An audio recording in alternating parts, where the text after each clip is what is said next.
button there if you'd like to. Thank you, Paul. Yep. Good idea. I'm also going to share my screen. Well, actually, you guys have a link to the survey. I just emailed the survey, and you have a link to the agenda. So may we begin? Let's all go around and introduce ourselves. Starting with Steve. Steve Delgado with Net Choice. Marilyn Cade, MCADE LLC. David Buerst, ISOC-DC, IGF-USA co-chair. I got louder. Carolyn Gwynn, Microsoft. Shane Tooth, Local Consumer Strategies and co-chair of IGF-USA. Richard Dawson, I2 Coalition. Great. Our friends online. This is Nathan White, Access Now. Here's Natalia Fodich. Ritu Sharma, Social Media for Nonprofits and SDG Nexus. We got a bunch. John LaBreeze, ISOC Independence out in Chicago. Dan Caprio, the Providence Group. Whoa. Dimitri Epstein, University of Illinois, Chicago. Paul Brigner, ISOC-DC volunteer. Glenn? Yeah, hi everybody. Glenn McKnight, ISOC member and IGF-USA volunteer. John? John Moore, DC chapter of ISOC. I guess money guy for the IGF. Bagman. Bagman. Jolly?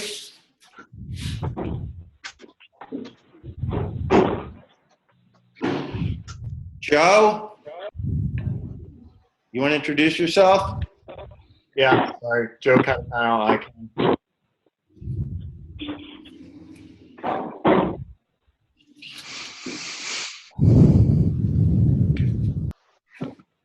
Okay.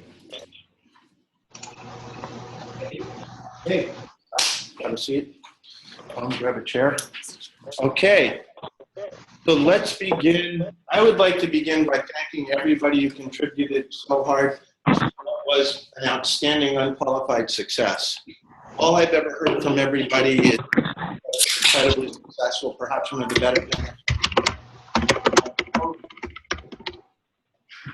Our programming, our food, our venue, our lineups, the quality of the panelists are all getting rave reviews. I want to thank you all so much. No, it was amazing. It was one of the best ever, absolutely. You guys did a magnificent job. We have a nude floor. Yes, I'm hoping it's Marilyn. I'm hoping that's not because I didn't shut out. No, we'll test that theory. Yes. We thank the chairs as well. They're amazing. We must thank you. Oh, thank you.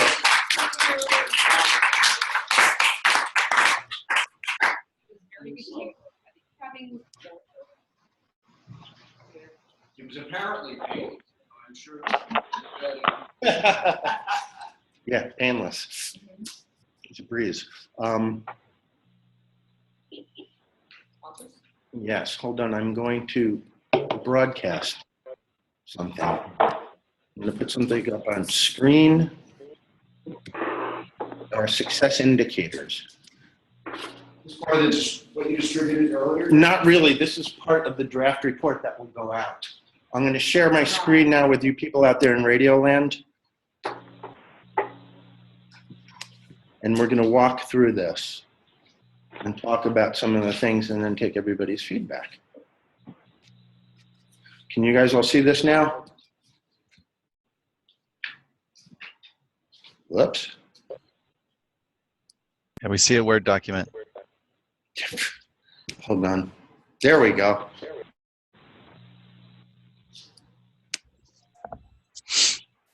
Okay.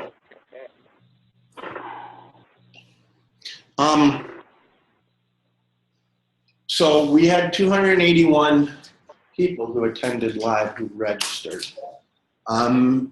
We had standing room only for many of the plenary sessions and many of the breakouts. We had 3,135 live stream views. That's up from like a bunch of hundreds last year. And we had over 1,400 live views on Facebook. This was the first time ever the event was streamed live on Facebook Live, their new feature. They worked with us to make that happen, which was super awesome. And we had 1,423 live tweets. We had some outstandingly cool Twitter numbers this year. Yeah, before you jump to Twitter, the 3,000 live streams, they include views of the video on the IGF-USA website after the event. They do it Just in the moment. No, those are since the event. 80% of them are. Okay. There's a hand. Jolly, are you there? No, Jolly's not there. Yeah, here he comes. That's okay. Cool. Jolly. Hey, Jolly. Jolly, do we have breakdowns in terms of where people watch the live stream from? Yes, it's because it's split across 3 channels. I have to go through 3 different logins. There were a lot of views in India. That's what I can say is after USA, India was very big. Well, we have a very active India.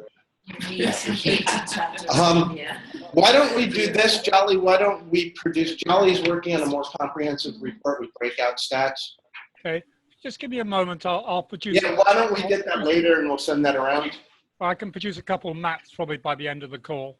Okay, good. Okay.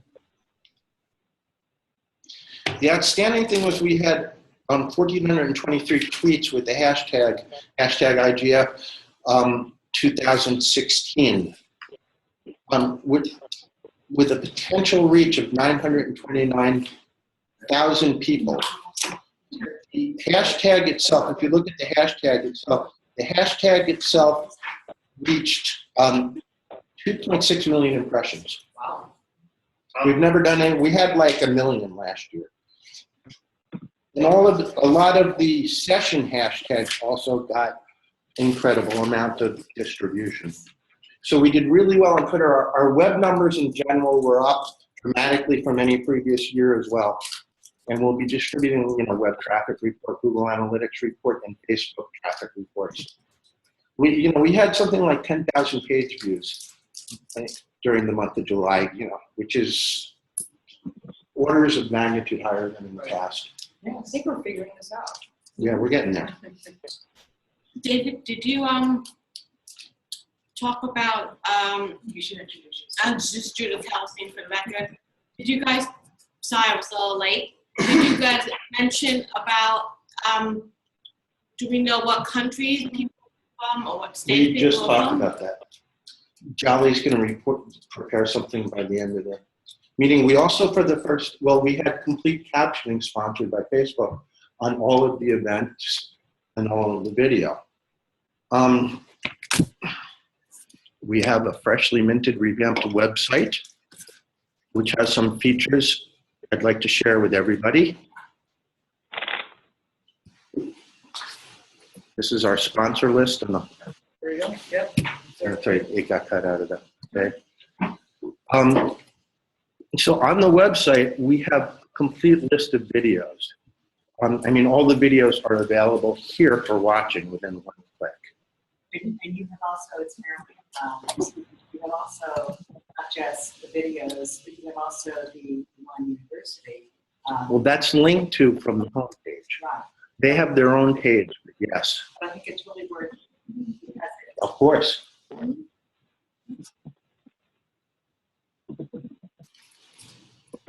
I think it's Judith again, I think from what Jolly showed me, the videos have the caption embedded into it. Yes. But we have the Elan University. It's linked to here is their complete program. Whoops, wrong link. I meant here is a link to the Elan University's Imagining the Internet page and their complete reporting, including videos, photographs, and written content is available here.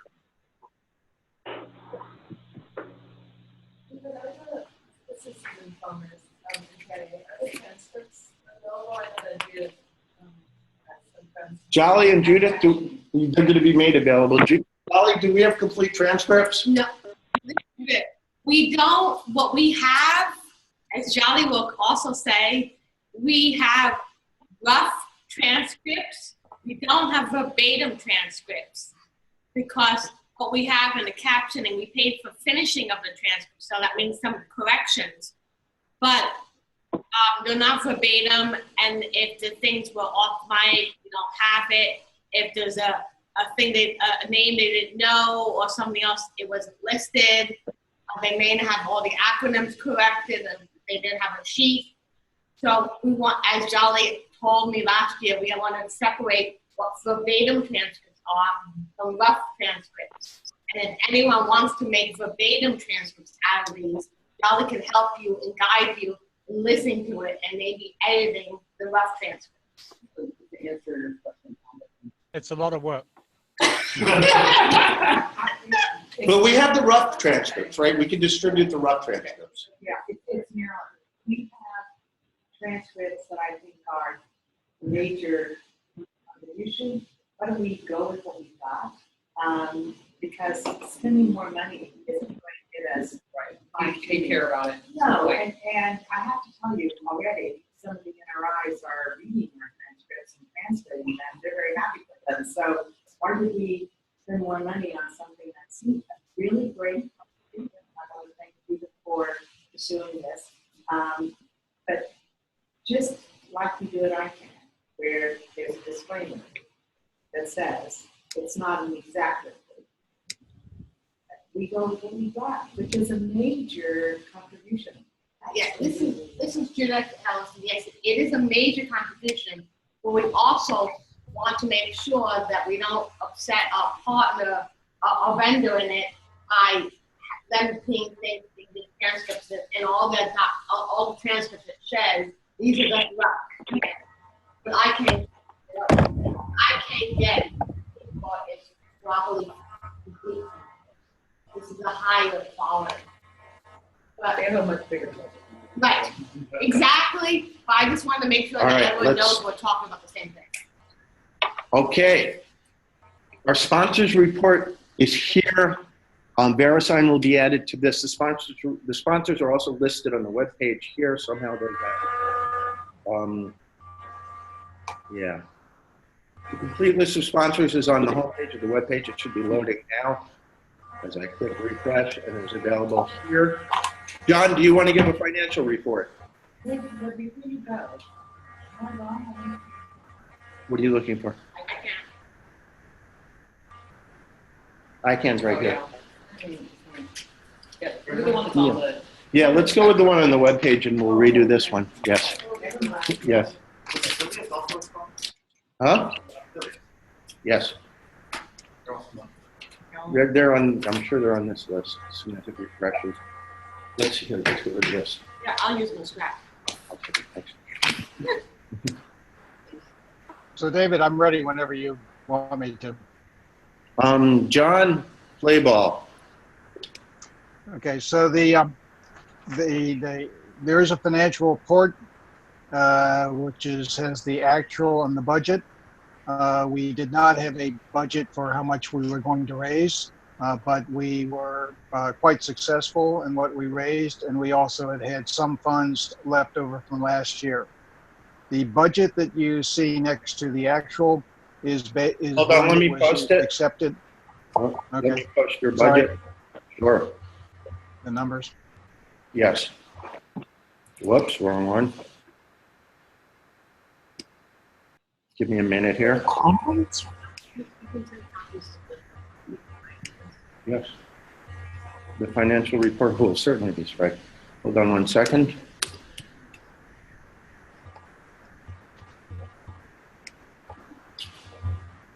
Pardon me.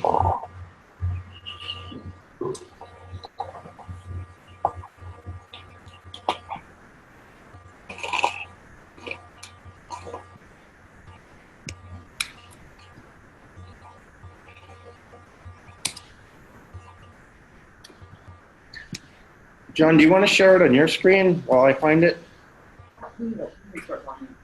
Yeah, you can start talking through it, John. Here it is. I don't have it sitting here to put on beyond my. Okay, there it is. You have it around? Okay. Is it now showing on the screen? Yes. Okay, so just to basically, we had a budget of about 75,000, which was based on our experience from last year and knowing that we were going to do a little extra this year. The variations were that it ended up that although in fact we had put in rental what we thought was the rental, but because we added on cabling and other things in order to make the CSIS 3-room work better, we got it from them. That was another 1,000. And we needed to pay for access the day before to do the video setup as well. Right, and we also had to pay 500 extra for access. The Elon budget was the same. For the event staff, we actually spent less than last year. Basically, George Washington University had a bit more overhead than we have. The food, we came in about the same. I think that, and the venue for the food was much better this year because we weren't in the cafeteria. And that the one thing we did, and that includes also the reception that Shane Chu's had arranged, which I thought was a great location. The travel, we had more money available for speak and travel, which we didn't need to use. Our web and Mike, David, you can comment if you want. Let's see, John, why do you think we spent so little on speak and travel? Did we get more local speaking? Did they not request reimbursement? Half of each. Also, you had a limit. It's true that there was a limit put on speakers travel. And that we haven't had other additional requests. Now we may get a couple more requests, which we're open to. But anyway, the budget was actually quite low this year. On the professional services, the web and professional services, I think what's amazing here is that we had a bigger budget because we wanted to do more, but in fact, we created this new, really powerful website with less cost than we had expected. And in 2 months. The miscellaneous expenses, there was sort of a variation here because we took some of the signage and printing out, but this would include meetings at Cove and stuff that were all things done in order to carry out this year's program. I will be able to provide a little bit more maybe a bit more breakdown on this, but basically we were well within budget, and I think we're looking forward to even tightening up more. And my assumption is that we will have some funds available for continuing towards next year. And we obviously, with the the further constitution of the IGF-USA, we will be looking to how to fund and continue the activities during the year, even before we get to next year's event. Okay, very good. Thank you, John. You're welcome. Steve, do you want to talk about how we were organized? Yeah, this is a document that I worked on just over the weekend. It's going to say, what did we do in 2016? That, as it turns out... I'm sorry to interrupt. Is it possible to move the laptop facing the speaker? Yes. Thank you so much. Thanks. And also make better use of the speakers. Voices are disappearing. So can you guys stream it from the laptop? Or maybe we can open up a... Yeah, David, if you could bring up the document, it was just a short summary of how we were organized in terms of the Secretariat, the Admin Committee, and the Steering Committee. And I asked David and Shane for some guidance. Summarize what exactly did we do in terms of organization. Just summarize how 2016 was organized. It's different from previous years. And I wanted to understand it better, partly to figure out whether it's part of the magic formula, the secret sauce that made 2016 so successful. I think Jonathan Zook noted on an email earlier today that He requested that you read that, actually. yeah, sorry. So We've got it on the screen. I don't know how many people can see this. Yes.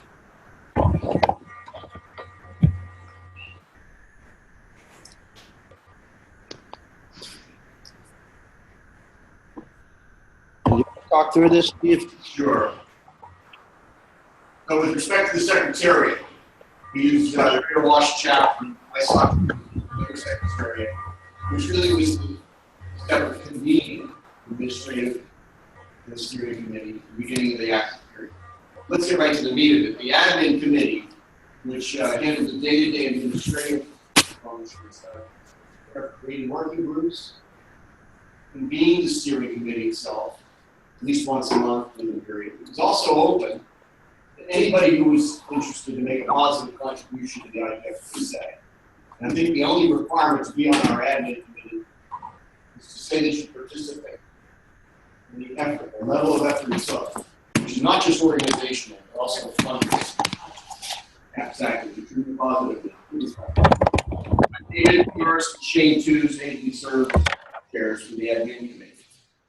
At the same time, we had a steering committee. This is the third element. I guess the third leg. It was also open to all members. And it was open to all with the hope to get a broad participation. You can always drive that. I think we did pretty well. David and Shane were co-chairs of the steering committee. And they solicited ideas. This is where we really came up with the ideas for the agenda. We met at least once a month. I remember almost every other week during the active period. And presumably we would keep meeting with the steering committee in periods between IGF-USA. We not only have to plan for our presentation at the General IGF in Guadalajara, but ideas about regional events to build on the success that we had here in Washington. And I think Jonathan Zook, when he saw this graph we put together, said, the foundation works pretty well. Glenn, can you hear now?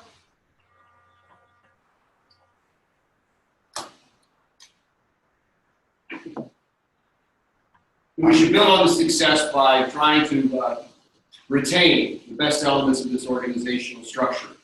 This clearly worked because for those of us on the inside, I understand I really wasn't on the inside.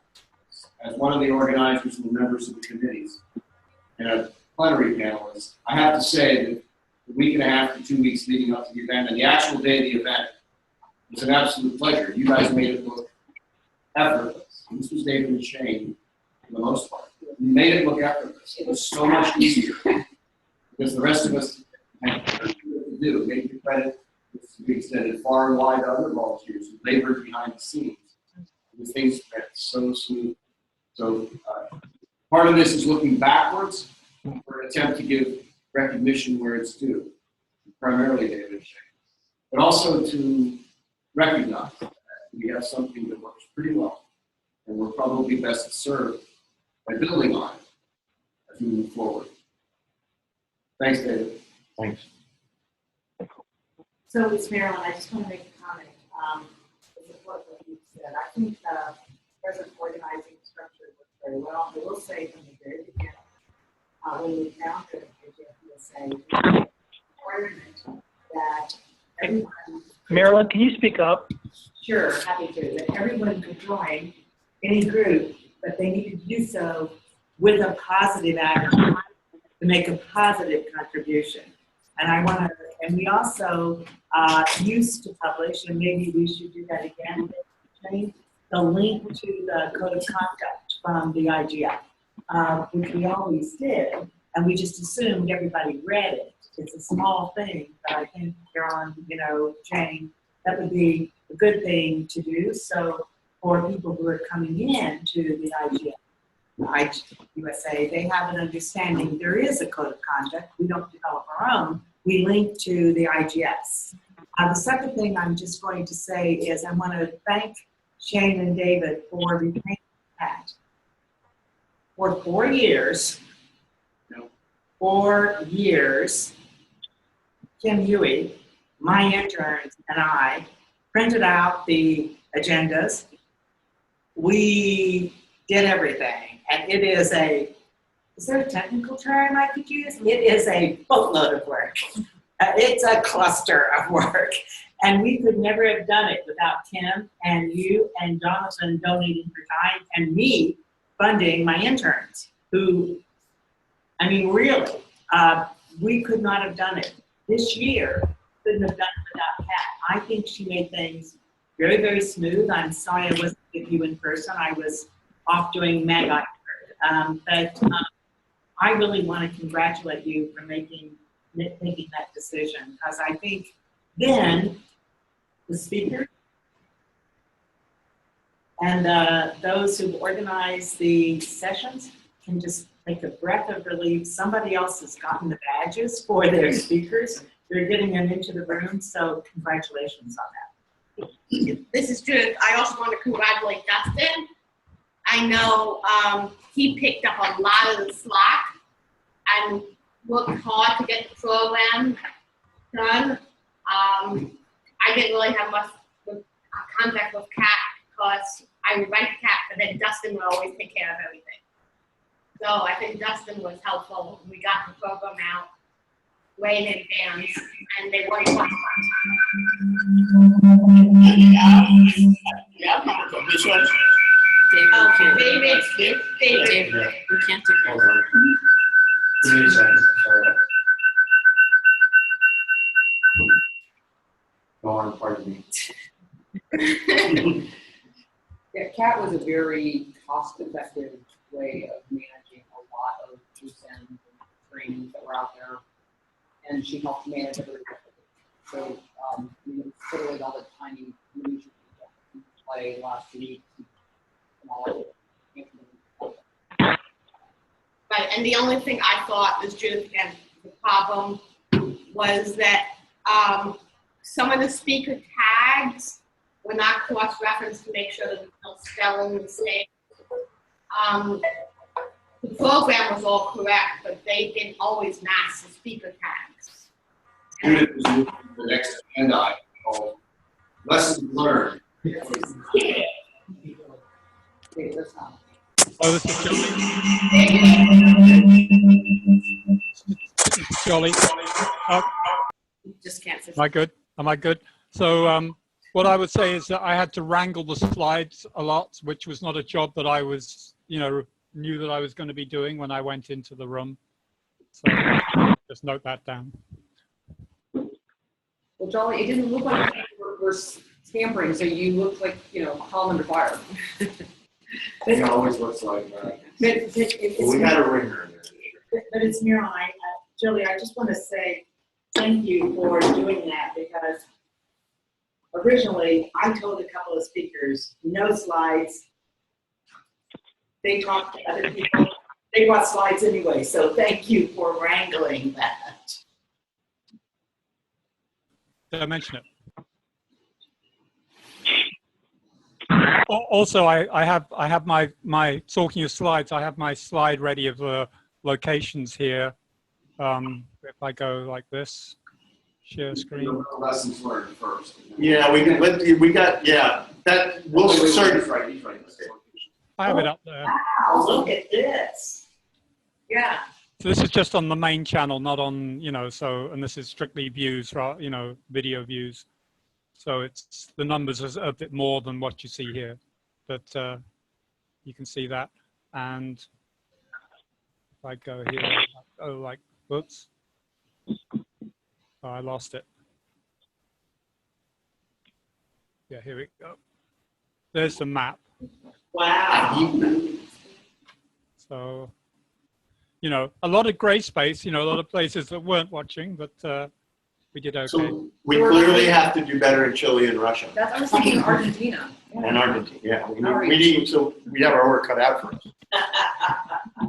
But Mira, how is that map active? In our eyes. Yeah. I'm actually going to distribute the map later, and I think it's actually once you step back from. John, can you put that back up? Yeah. So once you step back from the Canada and U.S. and you look at the rest of the world, right? Then you see a really interesting. India does not have a national IGF. we're hoping to revitalize them, but they do have a few people who are actively engaged, mostly from civil society. So the watchers from India would be from civil society, not from NNRI. Australia, I can't really explain Australia. New Zealand has a very active network. Brazil, we had watchers from MAD members who promoted the visibility of our event, Grenada and also Pavia, who promoted the visibility of our event. We also had Nigeria and Kenya that promoted the visibility of our event because they're actively involved with me on AFICTA. So Ghana is, I doubt Ghana participated in our event. I'm speaking this week, but they're very active, as you know.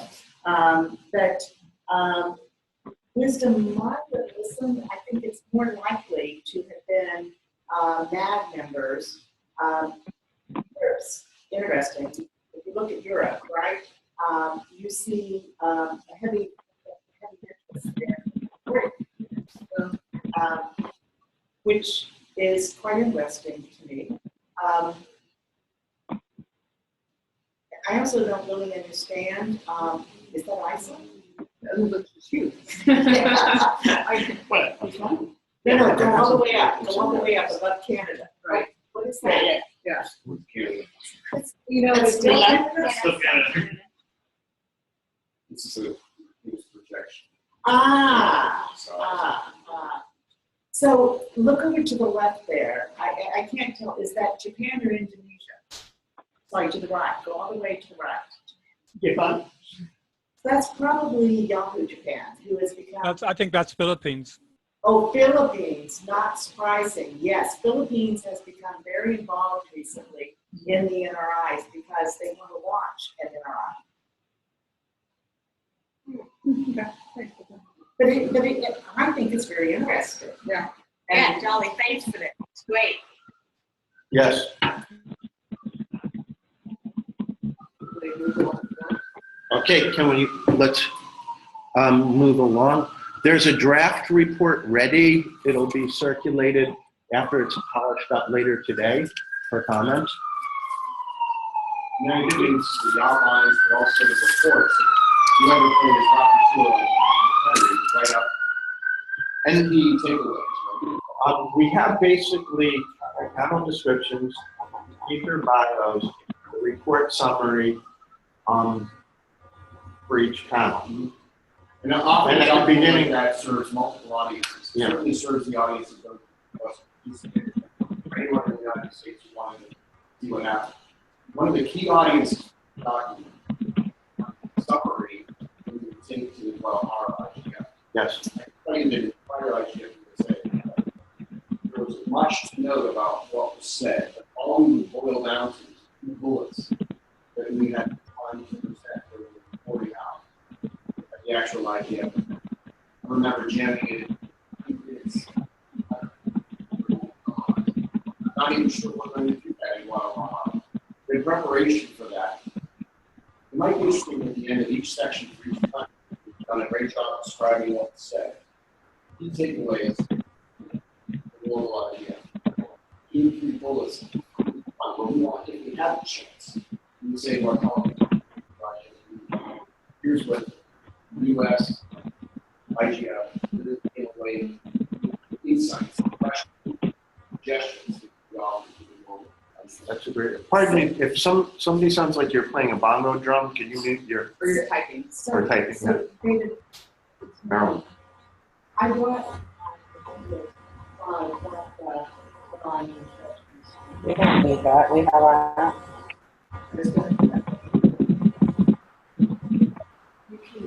Yeah. Right. I'm happy to do it now. Oh, wait, what part of the agenda are we on? E1. We're on E1. So we have completed lesson. Oh, no, pardon me. Yeah, we have no, pardon me, yes. Yes. Hold up on that. Lessons learned. Actually, a question. And going through this is fantastic. I helped create the survey. I'm very happy with what turned out. Very insightful. One of the things that I made sure to do in this was create fields so that people could write in their own comments, free-form comments. And you know, I think that it's very important to see if there are any common themes in those. I think that's a good. Joe, are you on the line? Yes. Joe, is there a way to export the comments and distribute them? They should be exported in the long file I sent you with individual responses. Yeah, but they're at the bottom of each individual survey response, and it would be unwieldy and unmanageable to share just the responses only. We'd have to print out like hundreds of pages. That's the only exports that are available to me. We would likely just... Actually, I think I can export them to a CSV and maybe sort them.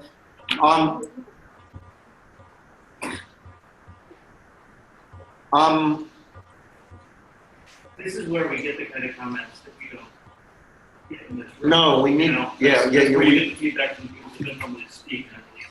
no doubt. Well, it doesn't have to be, don't worry about the length that it would take if it were printed. I doubt anybody in this room will print. We will, before the end of the week, we will distribute the comments. Absolutely. So can you say that again? Can you say again what you're... Absolutely, push it on. I'm interested in common themes that come from the long form answers on what people think. Because if there are common themes, things that come up again and again and again, we will want to take those into account. I got you, but I'm looking at this over and I see but then you tell me, I just can't figure out. Are you looking at the long They're form? the comments at the end of each question, there's a space for comments that are not in the printout. Right. So we will send out a separate document containing all the comments. But I think we need to, have you seen? Have you had a chance to look at them? I have not done it. Okay. No, I want. That's right. Yeah, right. So, yeah, can we just export them somehow, don't worry about it. We can export, yeah, you have to do it through a CSV and filter out all the other Okay. questions. Who Yeah. does want to do that? I know. There I go again. Maybe I can help. Yeah.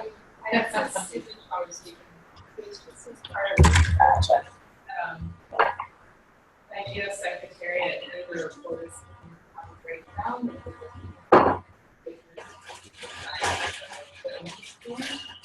So that's what stakeholder group you're a part of, so you can understand. All right, well, those people work. Those were optional, and like 2 people.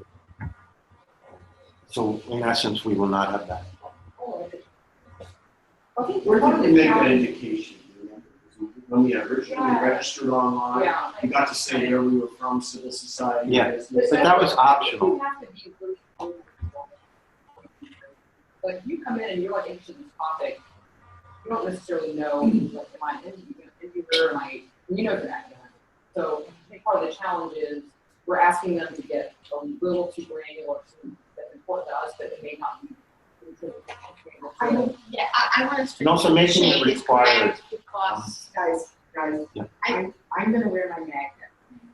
I don't agree that we make it optional. No whether, we require this in the, this is required. So then I think what we need to do is almost have like a click through box that explains, like, okay, so what do we consider? So if you're an interested party and you don't have one in the affiliation. Right, but so you could, instead of saying private sector, it says business / private sector, right? They were being literal when you said, Susan has. I might have been exaggerating. You have the data. I have the data, yes. Send it to Susan.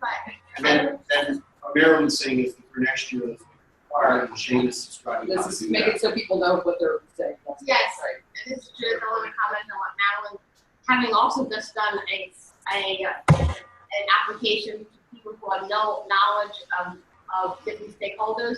Even though we try to explain them in 2 separate words, what groups are, they still have problems with cooking long groups. That's what I'm saying when you cook through. So if you don't want to drive people away, you want them to. Perhaps we could have it at check-in. I mean, it's all kind of fluid, It- but it's just. It would probably, I might suggest that we do. David, I don't understand why we're talking now, because we did it in 2009, 2013. So. The form that was used for registration. Sorry, that already happened, that's history. No, no, I'm Change that. not We'll complaining. fix it going forward. Let's do it, like, following the anecdote. So, some of you will remember that I asked us also, rather than on male and female.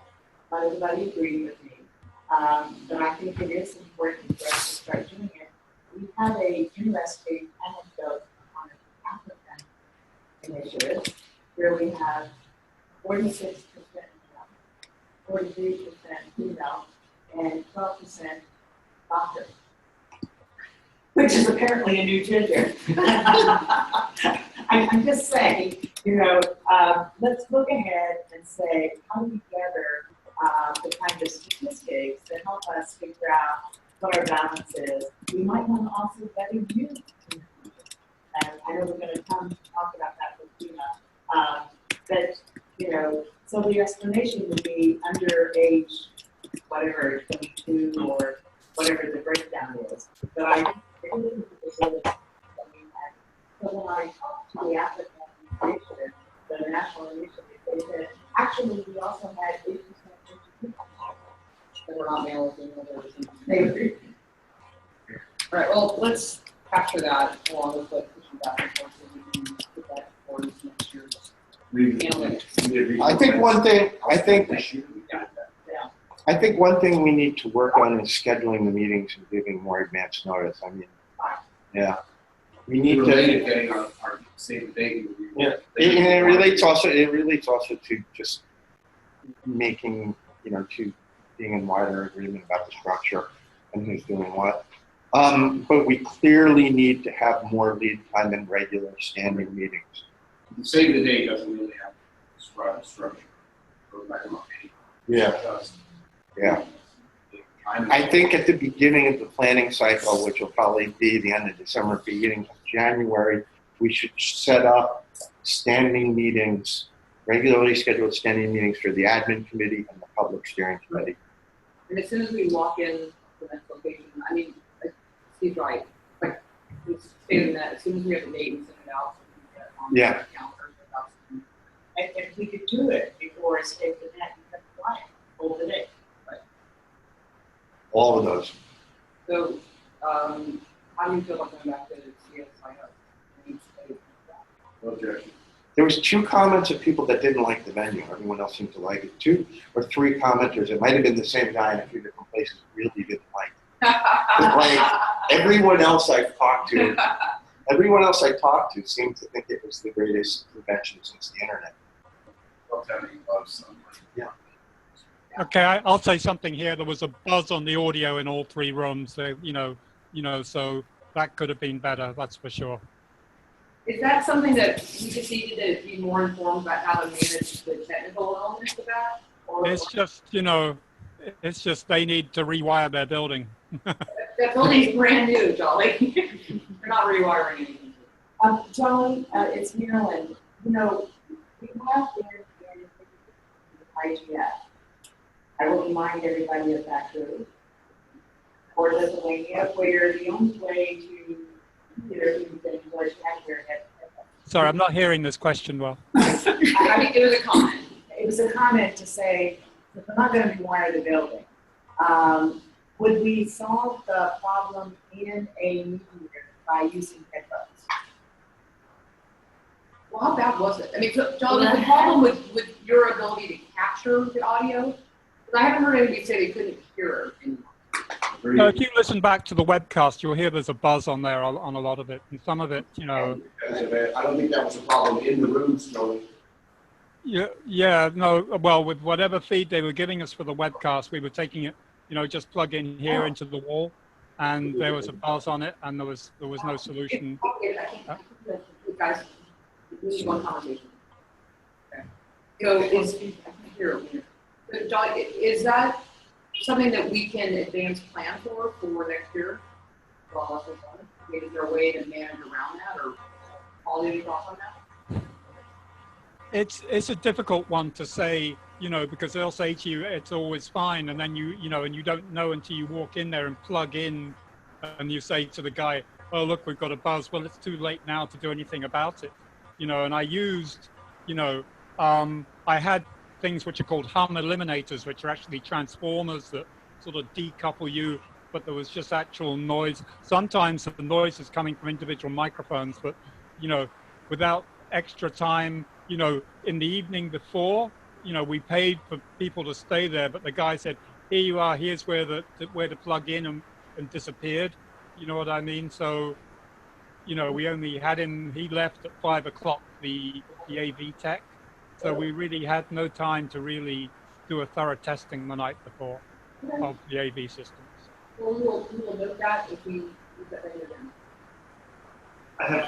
I'm sure Paul will back me up on this.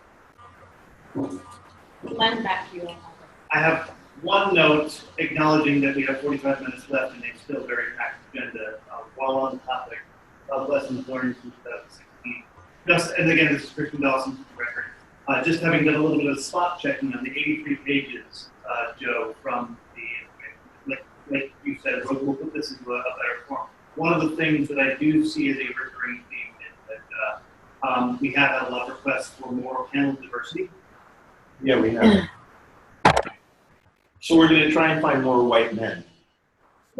Question, we worked really on our panel. We worked really hard to have, and we actually emphasized to the organizations that we were interested in a speaker that had that diversity. A community desire for more does not mean a categorical failure. There's certainly a lot of good effort. No, it's one of our lessons learned and one of our guide stars for next year. Yes, we duly noted. We one of the things we do even at ICANN, measuring outreach representation, is that if you get good results in diversity, check that box, pat yourself on the back. But if you don't get good results, then you do a deep dive into the level of efforts. What effort did we do for outreach? Specifically seek your set of panelists. Because then the level of effort becomes relevant. All we can do next year is to step up the level of effort.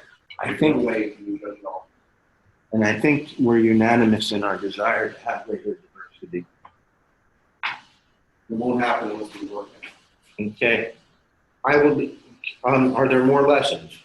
Any other suggestions? Any other constructive criticism? Any other? My own observation, my observation that the venue, it is faced with the outbreak. Yes. Okay. Outbreak, there are some hiccups I've seen. I stood at back, not enough chairs. People are standing. More chairs. We had standing room only capacity.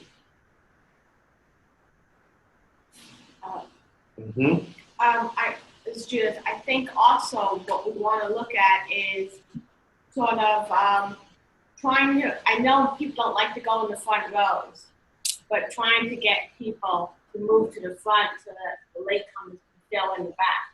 Well, if there's chairs open in the front row and you're standing, you can move you out. That's a technical term, all right? Yeah, but that's perhaps, but that, right. I see that. So we did, yeah. Like Christian said, we had a busy agenda. Anything else besides empty chairs in the front? I said about my comment about the signs. I didn't realize that sign. The make sure that we match. I think it's Judith again. I think make sure that we match the program to the sign so that we have correct spelling of everyone's name. Especially, I think for our government government speakers. So next year, you're in charge. And proofreading. Dustin does a great job. You're in charge of me and You're very sensitive to it. No one's going to do a better job than you. I love it. I'll do it with Guslin's help. Okay, that's fine. Moving right on, any other key pointers? Incredible insights? We do have the same venue, round tables required. The problem is if we did not have round tables and we had theater seating, they would not let us bring any food into the area or coffee. It seems like a weird anomaly.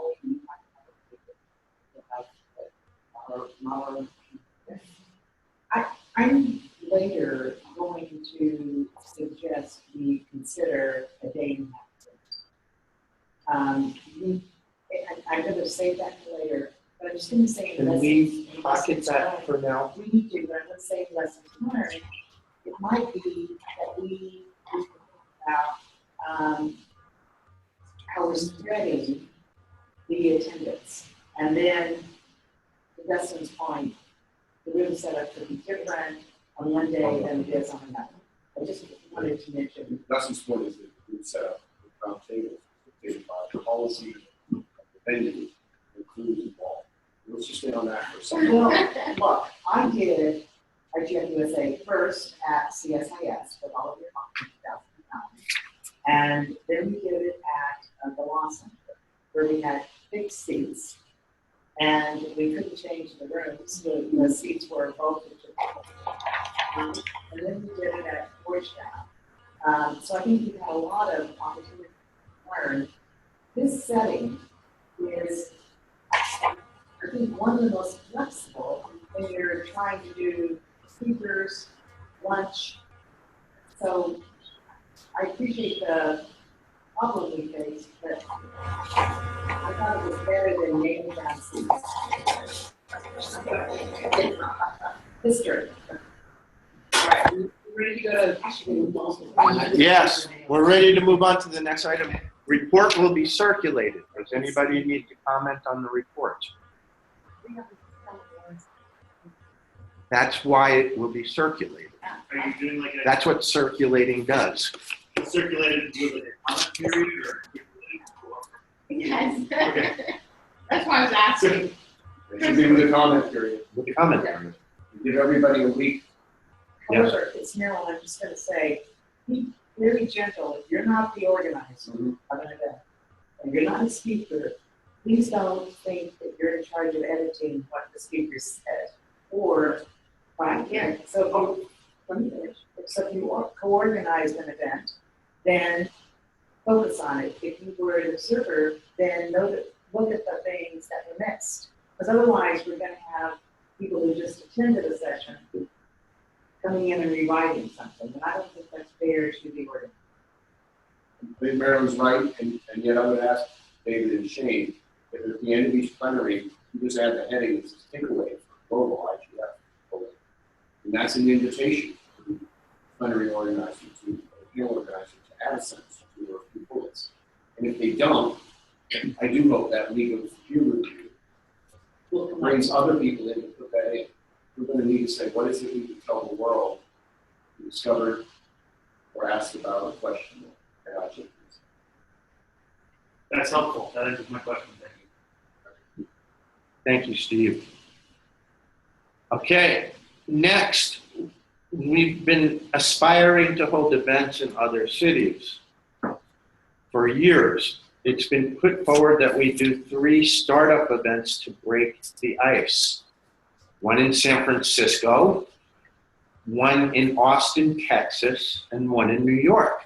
These would be shorter events and not full-day conferences. It's been suggested that we just do standing single subject discussion panels. They would be, and Marilyn, do you want to talk about this a little? Between now and Guadalajara? No. Just to set expectations. Between now and the next IGF-USA. Just we go going into 2007. I'm not going to try to hand any of that. So great, thank you. Yeah, so let me, thank you, David. So, when we tried to do it in Silicon Valley, I traveled out there, I had 45 people, 40 of them came from the same company. Most of the conversation was, what is internet governance again? And I think we learned when we did 3 years, and we helped do this, that you have to do build-up. You have to educate people on what internet governance is, why it applies to them, right? I'm looking at Jane and you know that. So we also, I took the issue of volunteering to do something in Austin, right in Washington, couldn't really get traction because the business guys in Austin are saying like, excuse me, you're trying to do business. I've heard that over and over from the high-tech guys. So, but we have interest in New York. We have interest maybe in Austin. I'm not going to point to Austin too hard here. We might have interest in Chicago with BEMA to do a video event. But we certainly heard from Lutu that she thinks there's interest in Silicon Valley. I've been speaking to TechNet and others that have presence in the business sector in Silicon Valley. I think if we decided to do, I would say 2 topics. One, what is internet governance and why does it matter? And 2, a subject that is specific to whatever that locality. So, you know, I'm not going to pick the topic. I'm just going to say, right now we have 5 youth IGF initiatives. And I spoke to very briefly about we can even perhaps bring some of the youth from the youth IGF to participate in something that is about youth. On the topic issue, I think we should set up a criteria for what it takes to be a IGF-USA conversation, dialogue, event, so that we don't have random misunderstandings about what internet governance is. I totally agree with that, This is exciting, and this is, we're going to discuss this later on the agenda, but if we started going through the SWG process, that is definitely but we'll just come back to that later. But I think this is taking it to other cities and how we can talk about that. Yeah, what it takes to, you know, we say principles or criteria of establishing like do this and that. Yeah,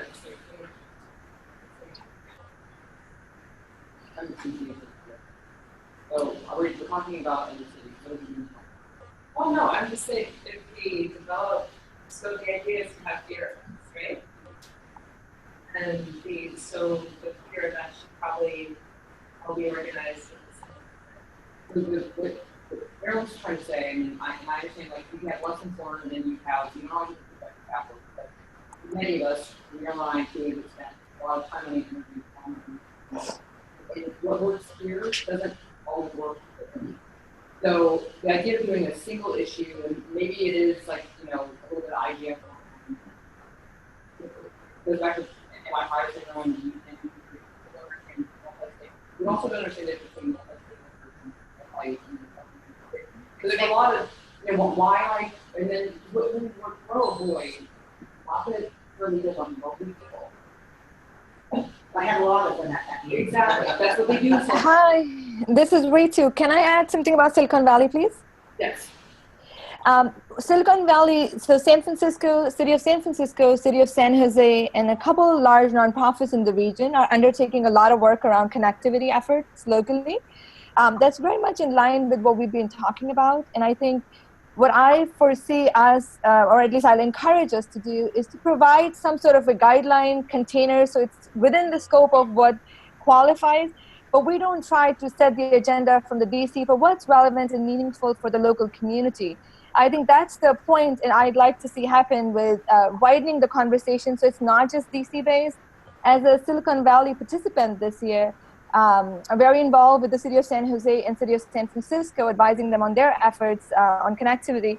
I found there was a very big disconnect in terms of what we find in our conversations around governance and what we see in DC. So I think providing general guidelines, but really empowering and encouraging the local community to set their own agenda, and as long as it's in governance, and trust us, we've done enough of innovation and starting many of the platforms that we're governing in the Valley that we can figure out what's governance. but I do encourage some sort of a letting us locally drive the agenda, whether it's, we have cities, we have state level initiatives, so kind of doing something that's relevant for this area so we continue to build a more of a policy focus here, because right now people just don't like the word policy in Silicon Valley in general. So I think that there's a meeting in the middle on these things. I completely agree with you that people should go to meetings about things they care about. But I also think you want to make sure, to Susan's point, that it feeds into a larger lexicon what we're trying to get done with the internet governance. So if you can find a way to make those two goals go on parallel paths and maybe become one. So I'm going to make a proposal. I think maybe She's so verbose. I know. Carolyn, I think at our last meeting of the SFG, we made some really relevant comments that maybe Carolyn and I could look with others in the region, and we could. I'd like to help with that too. We go with very general. What is internet governance? And because you don't want to dictate, I really agree with what we just said. You don't want to dictate. I see this over and over looking in our eyes. That you still have to be aligned with what internet governance is, or you're just having an internet discussion. And an internet discussion, I'm looking at you, that's a really important thing to have, but it's not an internet governance. So we want to put our resources, we want to focus on internet governance. And that means for some regions, they're going to go like, why does it matter to me? And they're right. We have to explain it well. Might I interject also? It would be also good to break the ice and start with a stepping stone. I know, Shane, you offered to help, and I know I've talked to Christian about this, and Carolyn's very interested. Why don't we start a discussion about a break the ice event alongside of making guidelines? So tell me about the break the ice event. There'd be a single panel in the Bay Area. You know, I actually disagree, because I don't think we can decide how many panels or what topic. I think we need to invite Silicon Valley policy community to come together and be part of that collaborative process. I think it's unfair to any city you go to for us to say, hey, we're going to do this. I think we should start with, hey, who are the people who are involved in local policy, not DC policy, but local policy? Here's what works. What's the definition of an IGF initiative? Whether it's a subnational, regional, whatever the qualification be, and let them talk about, do they want to talk about one issue or two? Because if you set the agenda, I think people will be very put off by that. I think it should be a collaborative process with them in deciding what they want to see happen in their region, with you providing guidelines and guidance and setting the tone of what's acceptable within the definition, but the content should be driven locally by local stakeholders. Rita, that's not what I was suggesting. I was suggesting we have a meeting or a phone call to get the ball on the ground and to reach out to people there. Maryland is talking about guidelines about what would qualify something as an IGF-USA feeder event. Light qualifications. This would be done through the admin committee and steering committee. I just want to set up a group of people to get the ball rolling. Perfect. I agree with that. Thank you. Okay, and I know Christian gave, and I think you had talked about enthusiastically about something in San Antonio. And that's it in Austin. David Steed was very enthusiastic about putting together an Austin event a year ago. Is that still? I have. Okay. We certainly have plenty of contacts. And Jolly, I know you guys are chomping at the bits to do something in New York. No, it isn't. Okay. And online. And online. And online. And online. So that's just a little bit of a. So look, it's Marilyn. We're gonna get together. We're gonna have this conversation. So now I have to wear my substitute coordinator hat. We can get lots of tech people. I have so many hats. This one's kind of flowered. We have so many tech people, but we are missing civil society. And maybe we could go back to some of our colleagues know, Carolina and others and try to see if we can get some NGOs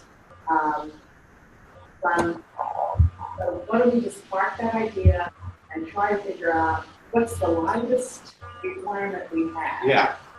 Is that okay? Yes. Good. If I could just raise something, other IGFs have been having parallel youth IGFs. Do we have any ideas on that front? We're going to hear about it next. Well, next we're going to talk about the student outreach program. Is Dima Epstein in the house? I'm here. Dimitri, could you discuss the IGF-USA student outreach program? Sure. We've been talking about this for a year on and off, and we've spent some quality time out running that program. And I know Carolyn is also very interested in helping this.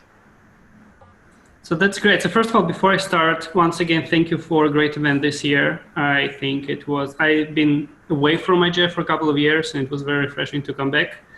And I actually brought some students with me this year, which was nice to kind of to introduce them exactly what we were talking about in terms of capacity building. David and I have been talking about this idea of a fellowship. So the way I envision this is inviting, it would be kind of a scheme to bring in students from across the nation that would undergo some kind of basic training in internet governance and then get exposure to the community the day before IGF, and then we can work on engaging them in the IGF itself. We're not thinking about this as kind of a single event, but more as a process. So I don't know how much into detail do you want me to go at the moment.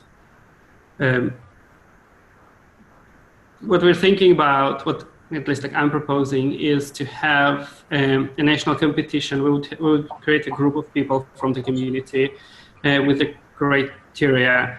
It's not necessarily a summer school, John, but more of a fellowship. So the way I'm thinking about is targeting undergraduate students interested in questions of information policy and internet governance, devising a competitive process for selecting a relatively small group of students that will then get support to go through some basic training in internet governance, something like the Deploy Introduction to Internet Governance online course, and then crafting a kind of a day where before the IGF-USA, where students can spend some time meeting representatives of various stakeholder groups, listening from them, and then perhaps spending some time, like in the first half of the day and the second half of the day, spending with drafting some kind of input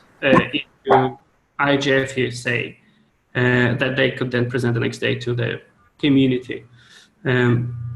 And then the idea is also that once they go back, right, they commit to organizing some kind of outreach activity on their campuses. So that's the idea in a nutshell. We have a more detailed write-up that we worked on. Thank you, Dima. Sure. So once again, the two main components would be internships and fellowships.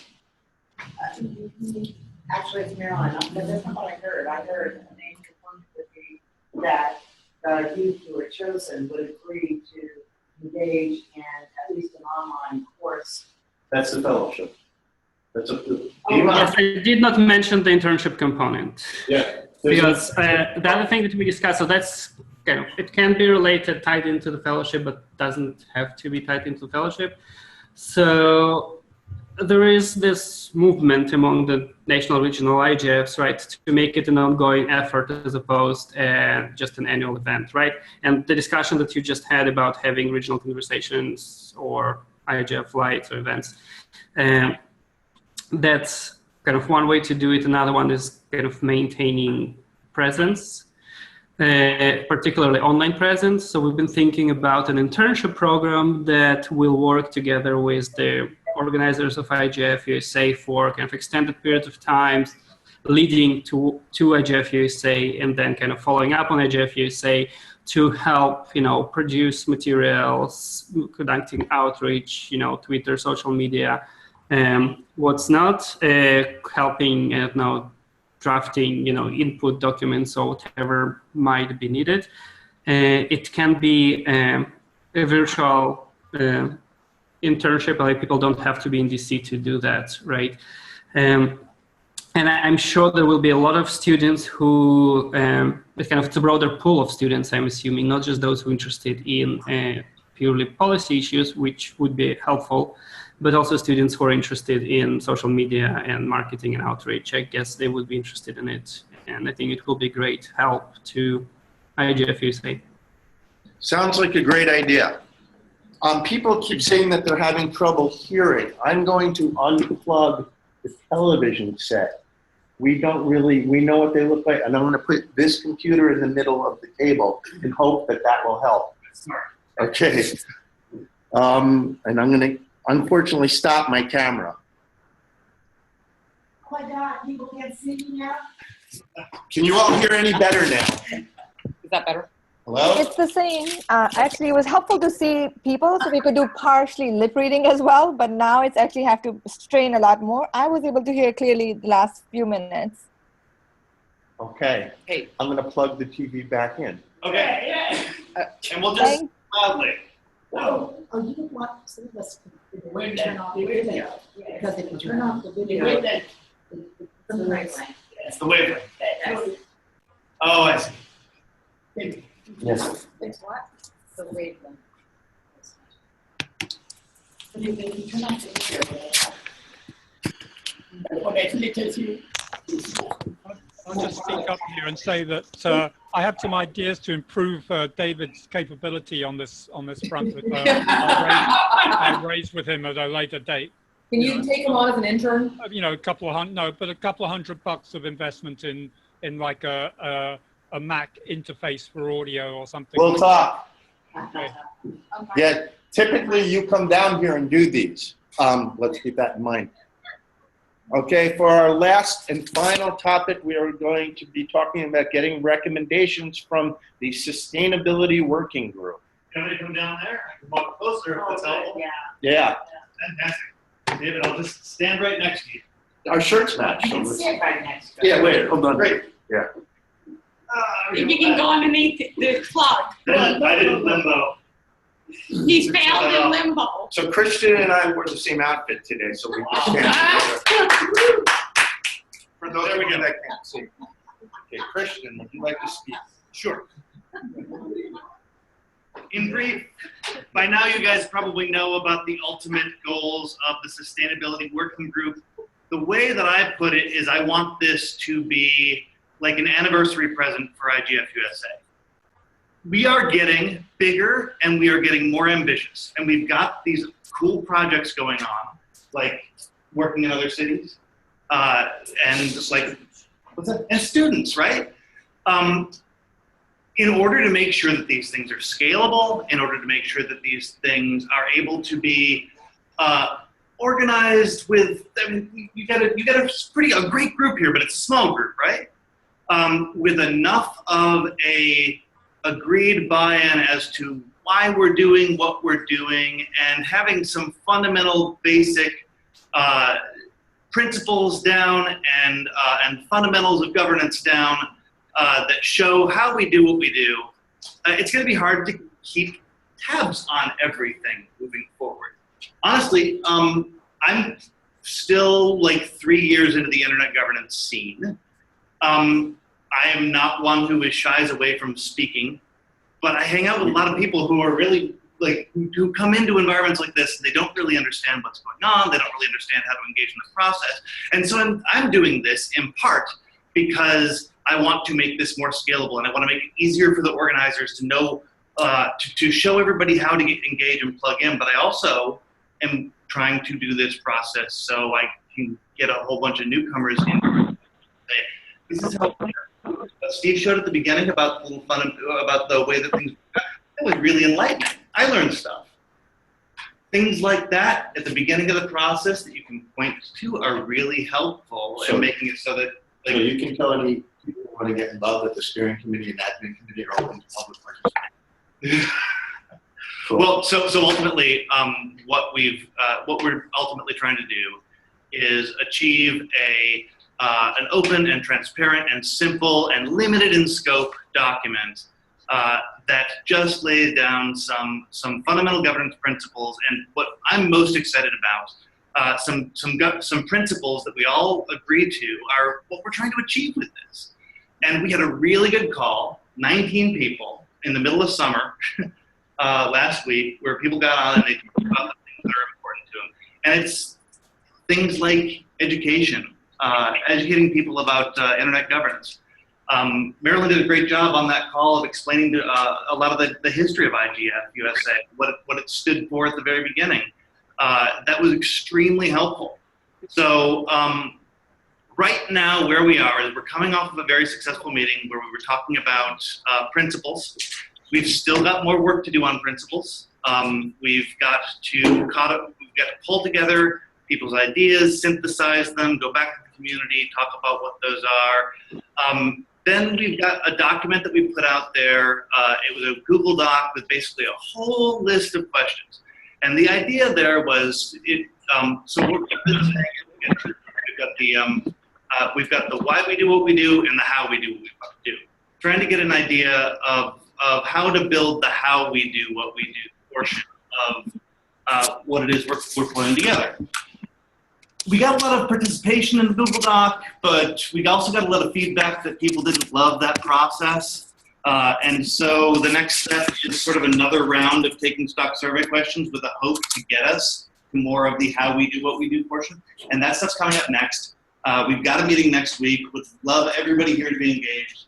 I'm excited to at the end of this process, bring back a document that can be vetted by the community and hopefully supported by the community as a small, lightweight, simple framework that the community has built collaboratively.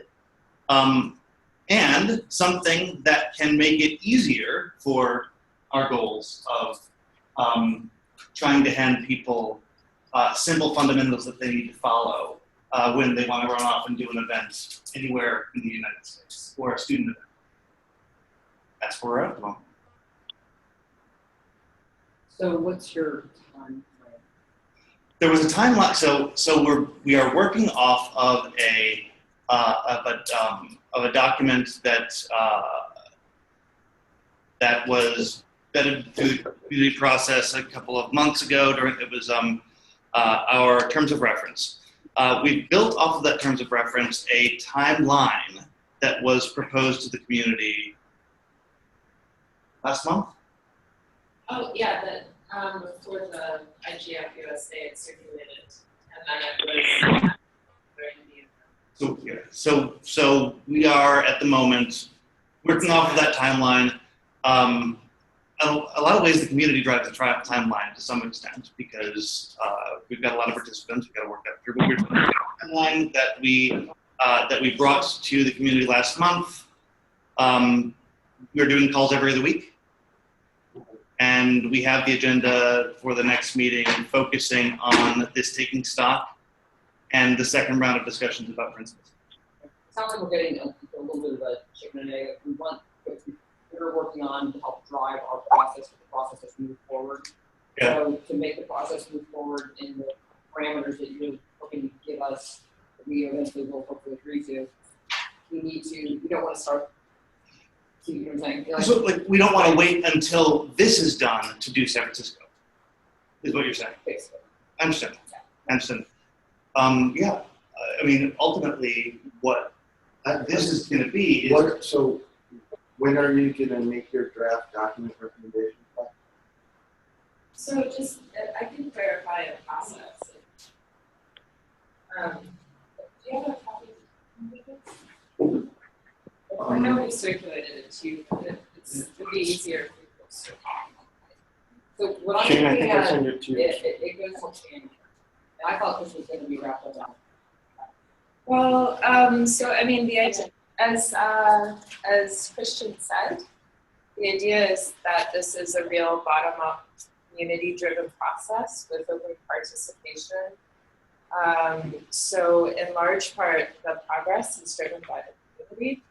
But the idea is basically just to have a take and stop, which we're hoping to finish I don't understand how the community, I want to be a coordinator thing, the community, everybody would love to do things at their own time pace, you know, like I love to pay my, okay, they like it to be time. So right. So if we want to, we piece this so it makes sense to the end of the otherwise this gets out of sync. Yeah, so I think that in terms of, I think that is very, we're syncing up. So we're having this debrief, and it's after all the survey results. We had the Google Doc that was open, which saw a lot of contributions. So, and as you know, we have drafted a set of taking stock questions, just 6, based upon the community input. So the idea is to circulate those taking stock questions and then to develop a draft document, put it out again to the community for input, just to make sure that everybody's on the same page and we're all open and transparent. And I think that the document that all of this has been really helpful is hearing about some of the process that went on this year in terms of social media or having bringing students up. Like it's just about taking into account those practices. So when we build the rules of the road going forward and transparently, then that can be informed by all of the success that is already taking place here. So Susan, it's Marilyn. I made a comment. I'm going to raise it again. I know you said that you had a lot of input. There were many anonymous contributions together, except for anonymous contributions.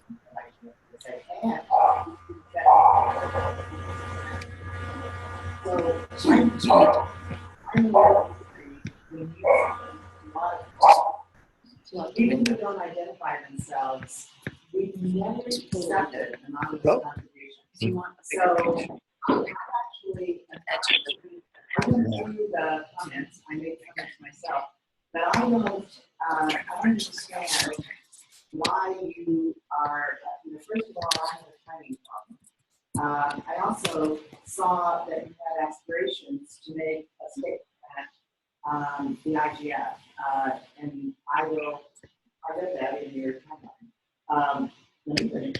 That's what I want to brief on what you and I are going to do, because the sustainability working group is not going to have a but nobody has ever suggested that. Let me read it. I mean, no, I appreciate your interpretation, but in the investigation, perspective.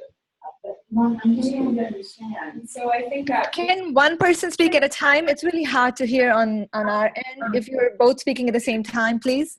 Yeah, me too. I think that maybe maybe you should. I mean, we had already had this discussion on the list, so I'm not too interested in rehashing the different arguments again, though I think it's really important that we have those different arguments, but maybe you could comment on the anonymous comments. But again, I mean, I think we should just focus on synchronicity and moving forward. Let me finish like this. No, I'm happy to do that, but I see on in December, possible presentation of new government structure. Here's the timeline. I'm sharing my screen now. Okay. And I don't understand, let me get it straight. I think it's important for all of you to get an update on what the NRIs are going to do. So there's no misunderstanding. If some of you think you're going to have a speaking role during the NRI sessions, we should be sure everybody's on the same page of what is going on the NRI meeting session. But it's not going to be about organizational structures. It's going to be about issues. May I try to explain that real quickly? Sure. And that's simply, I'm actually, I'm excited about hearing about that. I think that I've been tracking that a little bit and think that it's relevant to the conversation we're having here. That was just that started as a comment by somebody on one of the calls who said, if we have something, by the time IGF rolls around, we can circulate it there. That's it. If we have a charter. So it's almost like if we're going to work towards a date, that is a clear date to choose because most of us know where we'll be then. I'm not trying to get a speaking slot. Well, David, it's in black and white, it's Maryland, and I just, sorry. I mean, we're going to. I mean, I do that myself. I'm happy to say this is not what you intended. I'm just trying to be sure everybody understands what the limits are. Certainly. And I think the word possible was put in black and white to ensure that, I don't believe anybody's actually reached out to anybody to attempt to have a speaking slot. The word possible was used to explain why that particular date was chosen over others. Probably because December 31st is a terrible day to finish anything.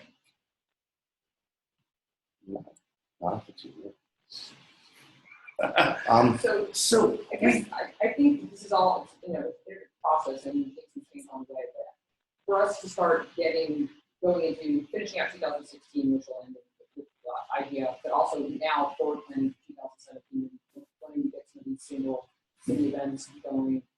I say if there's a way to speed up this timeline a little bit to make sure that it's included. I just think that will all benefit. There may be, and one of the things I spoke with David Gorst on Friday about was me, Susan, and Ritu having a consult with you and David so we can sit down and figure out how we can do that. Okay. But in terms of synchronization, it strikes me that so taking stock in principles would be the first below. And from where you are now, it sounds like it's only several weeks away. The taking stock is 6 questions. Yeah, the document, maybe I read it too quickly. The document I saw seemed to contain more questions than that.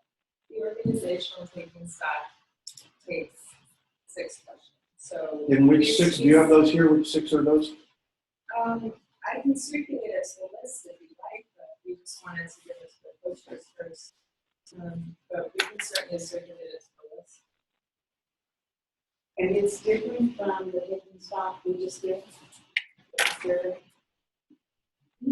This one, the institutional taking stock? That was for the ISOC, like just the budgeting and finance. Okay. Which was partially addressed today.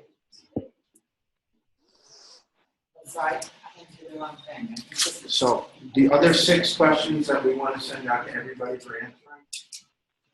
We'll send them to you and we'll figure, yeah. Yeah. We're nearing the end of our time and we still want to have Shane and I Maryland. will review and then we'll send them out. So with apologies since I didn't attend last week, just the taking stock seems to be looking at those who were inside of the process, whereas the surveys that we discussed earlier are looking for the 10 to go. Yes. So I can see where there are different audiences, different purposes involved as well. So with the taking stock to be circulated to everybody who participated as an organizer or administrator and steering committee. And that's actually, I think there's been confusion because there are different audiences and yet we're trying to be inclusive of everybody. And so there may have been confusion in, I want to show everybody a list of questions that I have for this guy because I'm trying to be transparent. Her email and the email and everybody up on the screen. I see no no. participated in taking stock about our internal organization. Sure. Listen, my big goal is, we know what we're aiming for because we're all on the same page with principles, and we've gotten past the what if person X dies in a car crash tomorrow, can we still have a conference? Those are my ultimate goals. He had said in the email, what if a person gets hit by a bus? And so Christian called me and said, can we talk Friday? And I responded, if I don't get hit by a bus. So it's a process that does require more clarity. We're going to have more meetings and we're going to figure it out. But overall, I'm very pleased with what it is we're building. We've gotten a good deal of contributions there. And like I said, the last call, 19 active participants, nobody anonymous, everybody in there, moving the process forward. So I'm very pleased with it. Yeah, I see. Someone who's being neutral and sort of decent going in. Yes. I think a couple of things to go through the process, which is one is that you already have fairly comprehensive data from your activities at IGF-USA. I ultimately think the judge of the success.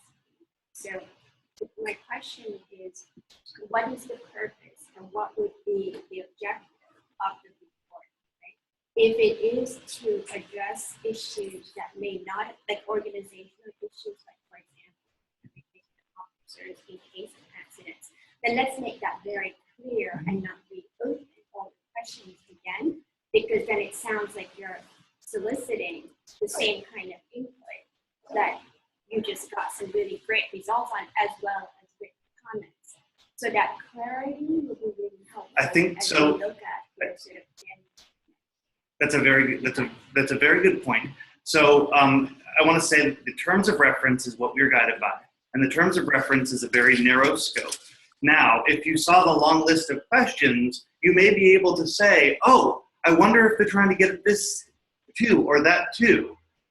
Chances are it was just a process of getting people to think about what it is they need to include in the basic. So I like the terms of reference. Okay. And the question, and at least from my limited understanding, the information that we got from the survey of the IGF-USA was really great information. It got past the terms of reference. So that's why I was a little confused when I started to look at some of the detailed questions.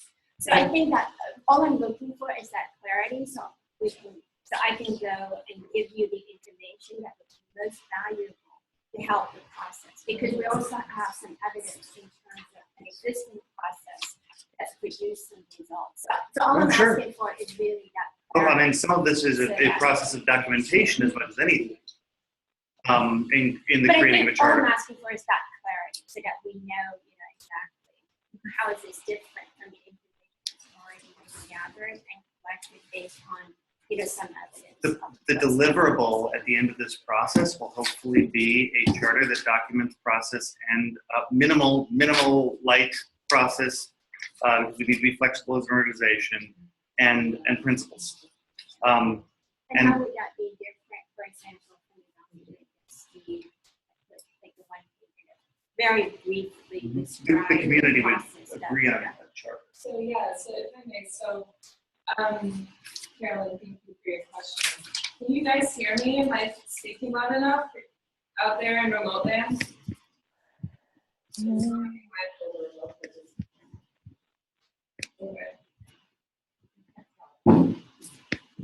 Yes. Okay, so as Christian said, it's a different purpose. So it was feedback. The survey was feedback from the event. And then the purpose of this survey is to build the narrative of how the IGF-USA is organized, to build a terms of reference or a charter that can help guide us going forward and to scale. So that is based upon questions that are very different than how did you enjoy the simplistic mind, right? Looking at results, right? So I think one measure for a success or lack of success of a process is the results that we're delivering. And we've got, we just came out of, I'm sorry I wasn't here, kind of based on all the results, we came out of really a very successful set of results with some great input as well as some great suggestions from the community, at least from the stakeholders here in terms of lessons learned. So that's why I'm just sort of missing what is the additional discussion. There are questions that you've raised that hasn't really been addressed, but there is also an existing process that's been documented that's delivering the results, which is the best evidence there could be. So I'm lacking, sort of understanding. Is the question? This is Christian for the record. Whether we can leverage existing work that has been done in the creation of that charter to try and shorten the timeline?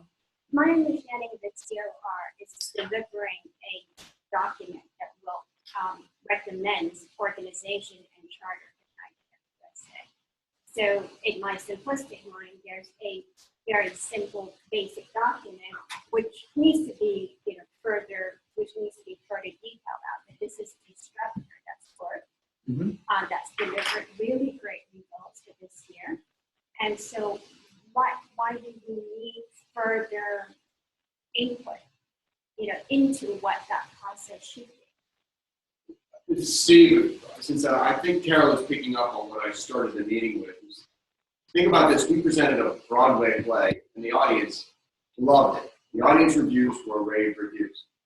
After it's over, it's appropriate to ask the cast and crew other things we could have done better. Right. That feels as if it's an incremental, not revolutionary. An evolutionary, not revolutionary set of changes to build on that structure. And so that is why I wanted to see documentation of what we did that worked so well in terms of what the cast and crew, what those of us did. And then I would welcome, whether it's taking stock or some recommendations for how to fine-tune and improve that. Not to start over. I would be so shocked if that's really where this SWD is coming from. I'm sure it's not a starting over exercise. It's building on the success of the Secretary, Steering Committee, and Admin that delivered a great production. Absolutely, and I think that's a good structure. So when we started this conversation, we were talking about words like secretariat or admin committee or steering committee, and I think that documenting those in retrospect is great. Yeah. But I think that it also needs to build on an open community narrative, and that all of this needs to together merge into the same process. That word community there is the cast and crew, the people that do the work.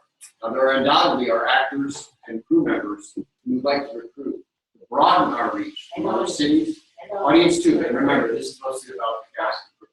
The audience seems to really like it. We need audiences in other cities, but we do want to attract people from more different areas of the multi-stakeholder community. Their appreciation, they're really in no position to evaluate the taking stock.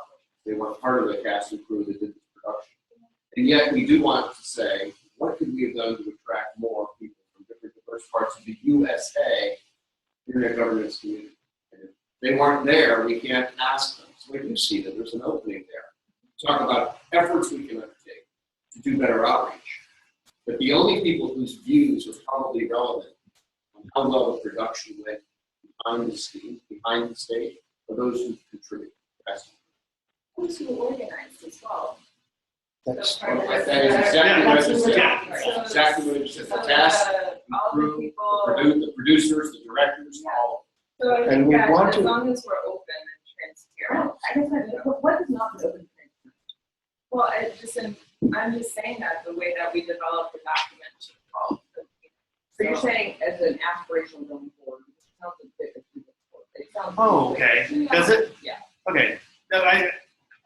Hours and hours and cycles trying to include as many people as possible and organize at the same time. What did I do wrong? I don't think. It's not about that. It's not about that. No. I don't know what that is. And our meetings are open to the public.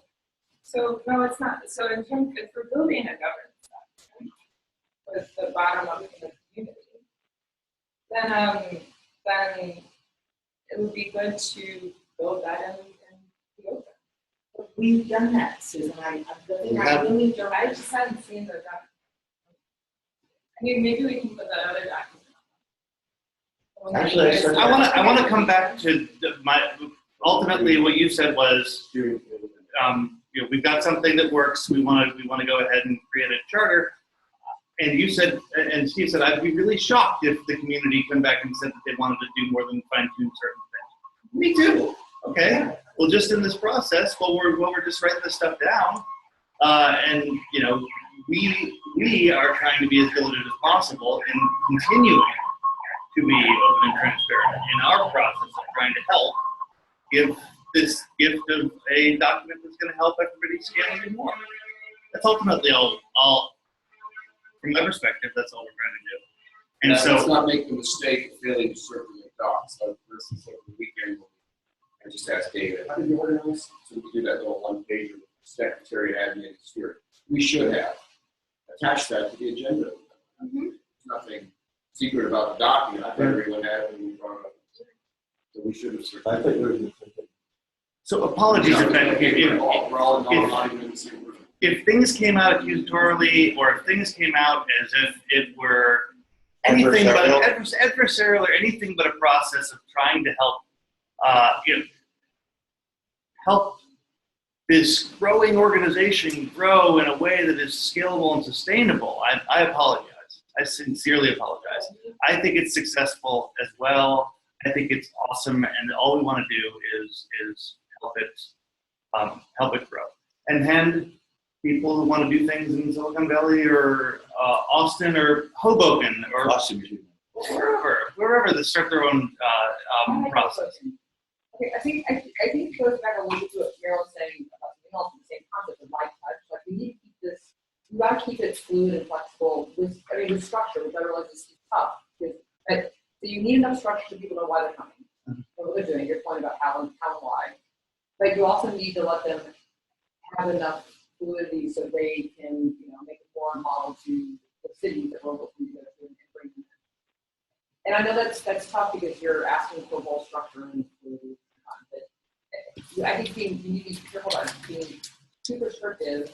And I just say if we could bring this into a timeline, if we look at where we are in like September, I'm not sure that we're all going through the same goal.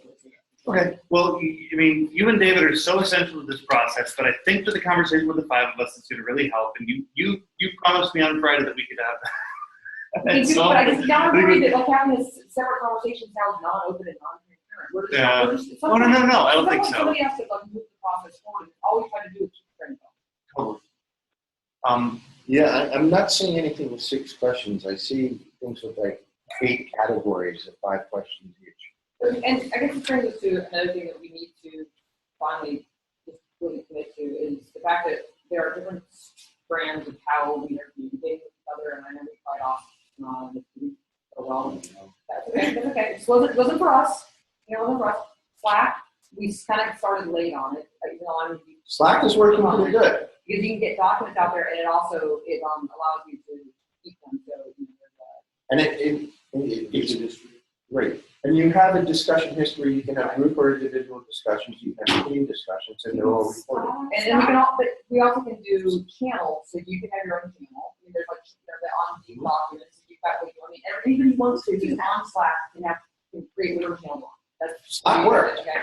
And I realized that we got there late, it's not every. So do we want to, as a refresh, try to get us all on a channel? Everyone, if I get 80% agreement on it, and I can train the other 20%. I agree. Okay. And then let's see if we can get these documents up and posted and the ability to allow people to comment on it. Hopefully that gets challenge that we have different streams going. Can you show where we can get accounts on Slack? Because some of us who came in late did not get accounts on Slack, and so we didn't see any of these documents. Slack.com. Let's not have individual participants own the channel. Let's figure out what different channels are going to be. I'm going nuts right now with 67 NRIs I'm trying to follow. And I have to say, I'd like to follow one channel for IGF-USA. And if we need to have multiple channels, so the only thing about the multiple channels, there's discussions. And anybody can join the discussion stream. And even if you're on, I'm happy but if we're saying all of us, I open a channel, Susan opens a channel, Judith opens a channel, you open a channel, I'm going nuts. None of you. Well, it'll be, so we could go work in progress here. Yeah. So why just have one? We're open for better ideas. David, this is Jane from the Internet Society. Just a question, because some of this is seeping in my brain and I don't know enough about all of it, but you've had the input from the people that participated at the IGF, and you're going to take that and improve the process moving forward, yes? Mm-hmm. So what is this other process? Because like Carolyn, I'm thinking simply, how do they come together, these processes that you're talking about? Because I wasn't part of this before. Can I please? And I'm just kind of sitting in. I was just curious. And so I don't remember that I have not been part of your planning process. It's not my role. There's someone else at ISOC, but I thought I would just come to get the debrief. And as someone who's super new to the process, I see 2 tracks of things happening. So how are you proposing to bring together what you've heard from the community and then what you're doing on this other process? Or you plan to do, I don't know. Because that's where they're asking for when that report, principles and recommendations will be ready. And that would be the first coming together. So, and I just don't know what this other thing is. So it's a sustainability working group. This is Christian, for the record. And the goal of that group is to build a lightweight charter for the organization. That the organization would be presented and asked to vote on, to accept. Hopefully, by then, the whole community will have had a chance to thoroughly vet and comment on this document. And so they'll hopefully like it and think that it is a lightweight and acceptable framework that is a demonstration of the values of the IGF-USA community. We don't yet know how, our goal with the timeline was but by the end of this year. So before starting up the process for next year's IGF-USA, to have presented this to the community for voting. Yeah, we've gotten so much feedback, and I think there's a lot of people that want to expedite that timeline. That's what we're hearing now. So that's why we probably still need to have conversations about. Yeah, we can do that, but for now we should just say it would be good if we could get your draft documents by the end of September. We don't. That's, I mean, I understand the expediting, this is Susan, NTIA, but, you know, in terms of a transparent and careful multi-stakeholder process, you can't really rush those things. So, I mean, we're not people who I just think that we did the expediting, but we should probably just make sure to find a balance and not compromise any part of the process. Susan, sorry, it's Leon. I was at a meeting last week, and I heard very clearly that, and thank you for sending around the examples of principles from other NRIs, but you talked about making this a very narrow, short statement of purpose. I mean, we were talking about only a few, somebody said, I think Mike said, make it tweetable, no more than that was a little too aggressive, then maybe 5 tweets.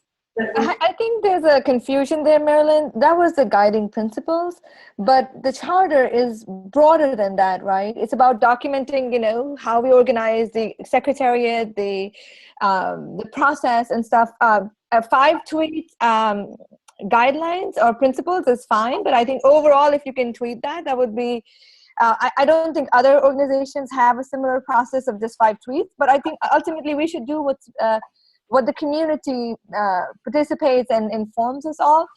You know, Mike Nelson likes to tweet a lot, and if he wants to do his 5 tweets, that's all right, and he can, you know, summarize the process. But I think we should really be inclusive, and I'm open to speeding the process if people participate and provide the timelines. And, you know, we've asked for some comments from the co-chairs and stuff. If we can, you know, meet more weekly versus bi-weekly, happy to, you know, expedite if that's what the community wants. But it has to be a community-driven process, and then and get input. But I think just to kind of wrap it up, and it's a guiding principles document, that's at least not the understanding that I have been given and has been shared with people who've attended, anywhere from, you know, 17, 18 to 20, 25 people that have attended. So I think we wanna not squash people's input and their desire to participate and build a stronger community and participate going forward. I invite them to participate in the steering committee process. Yeah, so I'm really confused. So what I'm hearing is the 3 of you, with whoever has participated, and I have participated when I could, are proposing to start over and decide on, let me finish, Christian. That's what I heard you two say. We're going to call for a new governance structure, and we're going to take votes, and we're going to decide who gets to election. That's really, I think, difficult, given we've come off of a very successful IGF. We have a lightweight organizing structure. It's open to anyone who wants to participate. And we we start spending time on arguing about who's elected to vote on who else, we're going to blow up IGF-USA's work. And we're not going to meet any of our deadlines. We're not going to get more people involved. We're going to, and I'm going to tell you guys, I'm set in on the Arab IGF planning session and on the North Africa IGF planning session. And 2.5 hours were spent on this topic. That's all that got done. And so we don't have North Africa IGF launch because we're still arguing about who elects who. Is there a side-by-side? Because if this is a different structure, is there something that, is this proposing a new structure? Well, it says, Different options are proposed. it says the option of elected leadership based on consensus recognition, rules to ensure fairness and transparency, term limits or stakeholder rotation. Yeah, so in the past, leadership has been, who can we convince to volunteer? Be the same role. They'll do all this Jerry. work.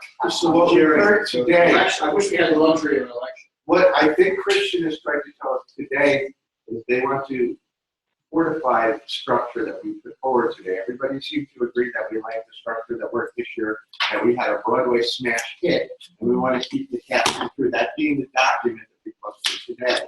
So any outputs are, Christian, you've said that those are aimed to make those stronger and help those. Are we on the same page? Well, combine that with the desire to make a community-driven process and say, hey, this is the information that we gathered about the things that we are doing today, and basically writing that down and having people talk about. I mean, yes, the IGF-USA belongs to the U.S. community, right? But it is driven heavily by the people in this room, and everybody else outside knows that, right? It's driven by the people who do the work. And show up. It's driven by people who show up. Right. I agree. I'm not saying anything different. So are you looking to change that structure that Who's going to want to change? I guess if apparently, and I'm not even sure what it is, but there's friction here. We need to figure out how to disseminate the friction and get us back to the path of going forward. And I guess I kind of, since you haven't been here before, you're hearing it. We got to figure that out. Okay. Because otherwise, your energy and time could be used for a much more valuable process, all of adding friction to a workable, successful process. So we need to figure out what we know. I thought I knew what you guys were doing, which is we're just trying to put some guidance into the moving forward structure. It's not clued in the fact that we're now looking at doing elections and nominations and blah blah blah. If that's not in there, then there's a miscommunication. Well, let's say we're going through this process and take the things that Steve did over the weekend and build on them and break the other parts of the process down, right? The only step that we're missing in what David was saying was you go to the community and say, well, you told us what you liked, what you didn't like about this process. What do you think about this? And there's a possibility that somebody will propose changes to what it is we're doing now, tweaks to what, like Steve was describing, tweaks to the process, recommendations. My expectation is that you're going to find somebody's not going to go and say, I want to blow up this structure and try to rebuild it, because they're not going to want to step in and do the work.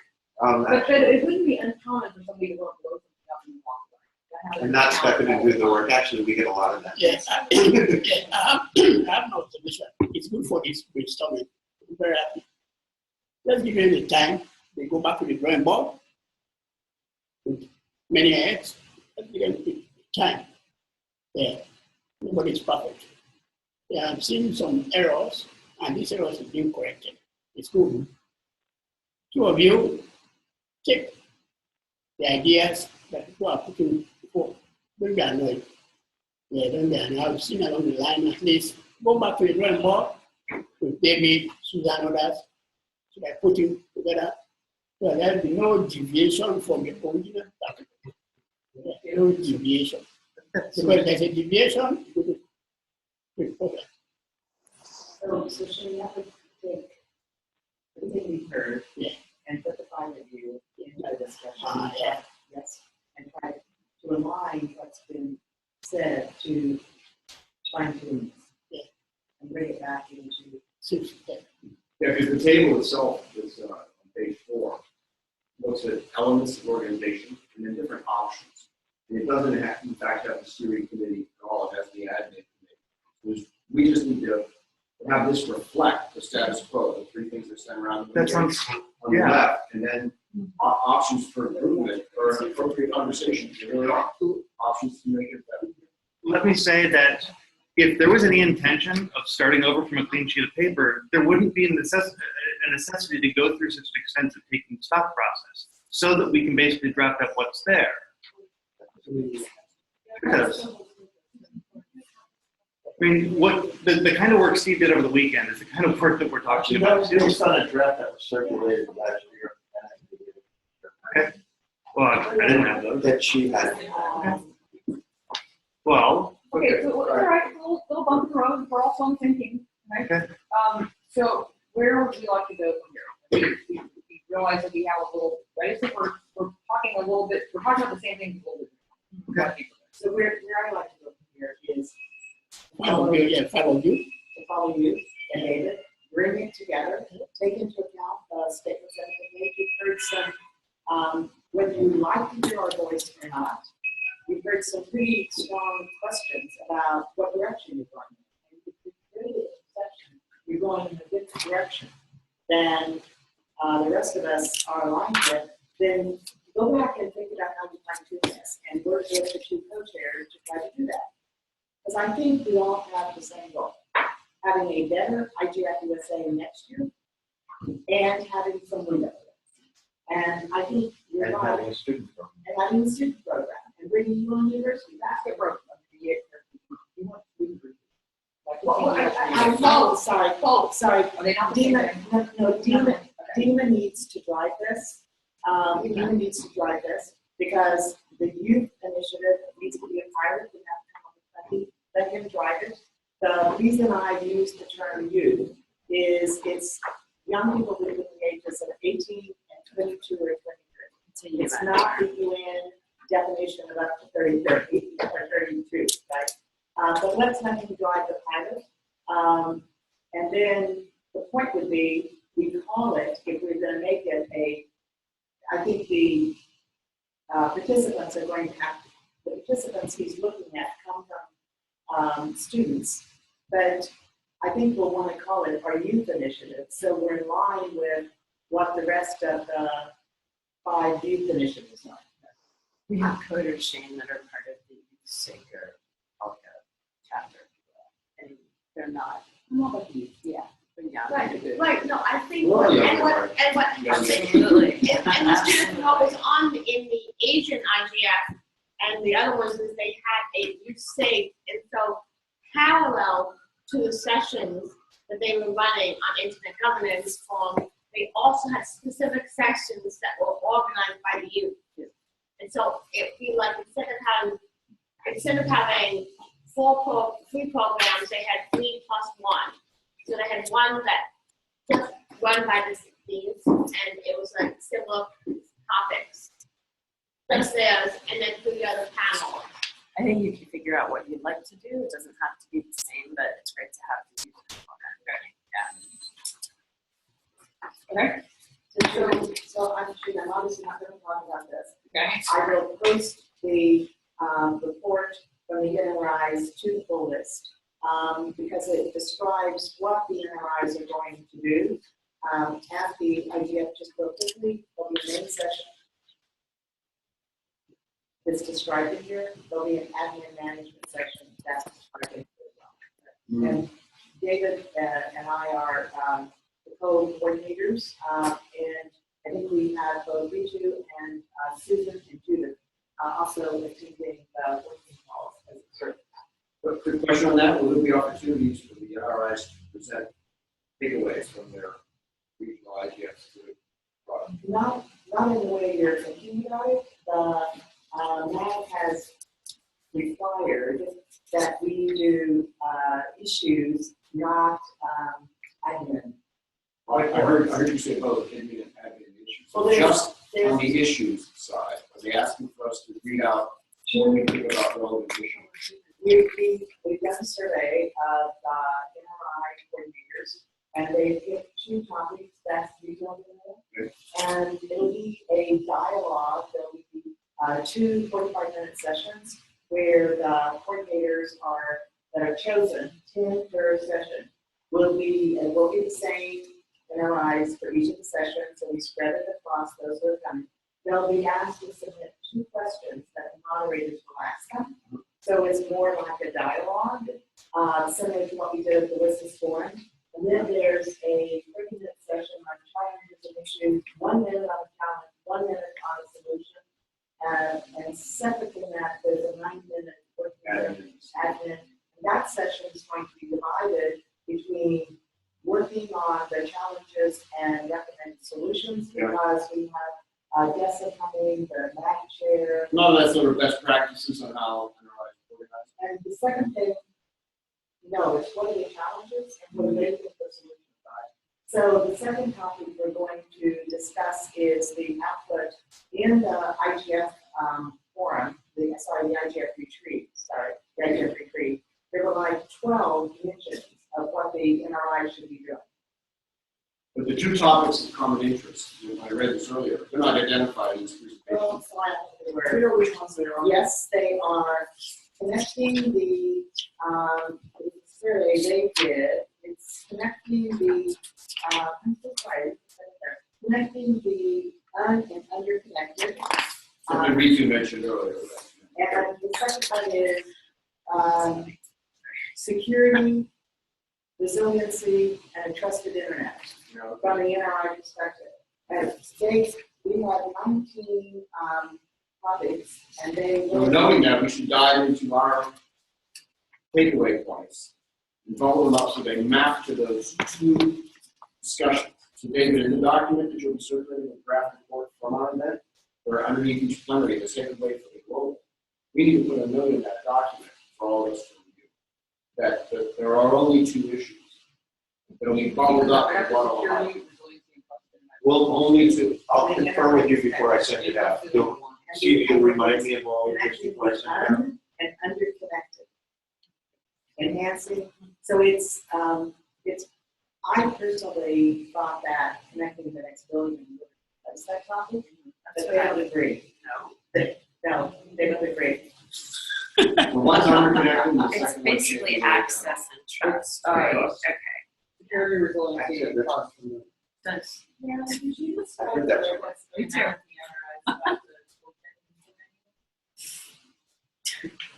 I know we're running out of time. But We're out of time yet. Is there anything else that's urgent? well, it's on the last page. Okay.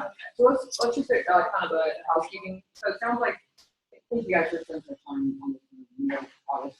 Let's circulate to pick a date in October or September, and let's try to meet monthly. And going into IGF, and then we'll start doing the bigger, plan in 2017. We'll let you think about this, and then we will do. We should have 5 of this. 5. 2 co-chairs, Christian, Susan. Yeah. Okay. We can send out a doodle after this meeting to schedule that. Yes, we have a lot of good follow-on topics that we consider. Anything else we did in order? Sorry, we're just time. No, I think we have a lot of good follow-ons, and like Marilyn said, I think that we're all aligned in what we want to achieve for the betterment of IGF-USA. Okay, thanks everyone. Thanks everybody. Thank you, everyone. Bye-bye.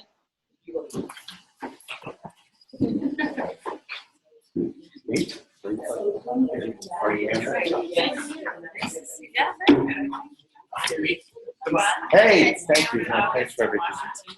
Ending the meeting now. Thank you all out there in internet land. Bye-bye all. I have a chance to stay here. Jane.